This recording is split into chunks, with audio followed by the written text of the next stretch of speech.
ہیں جنہوں نے اس غرض سے مسجد بنائی ہے کہ ضرر پہنچائیں اور کفر کریں اور مومنوں میں تفرقہ ڈالیں، اور جو لوگ اللہ اور اس کے رسول سے اس سے پہلے جنگ کر چکے ہیں ان کے لیے گھات کی جگہ بنائیں، اور قسمیں کھائیں گے کہ ہمارا مقصود تو صرف بھلائی تھا، مگر اللہ گواہی دیتا ہے کہ یہ جھوٹے ہیں۔ تم اس مسجد میں کبھی جا کر کھڑے بھی نہ ہونا،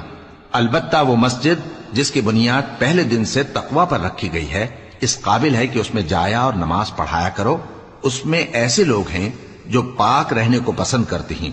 اور اللہ پاک رہنے والوں کو پسند کرتا ہے۔ بھلا جس شخص نے اپنی عمارت کی بنیاد اللہ کے خوف اور اس کی رضامندی پر رکھی وہ اچھا ہے، یا وہ جس نے اپنی عمارت کی بنیاد ایک کھائی کے گرنے والے کنارے پر رکھی، پھر وہ اس کو دوزخ کی آگ میں لے گرا، اور اللہ ظالم لوگوں کو ہدایت نہیں دیتا۔ یہ عمارت جو انہوں نے بنائی ہے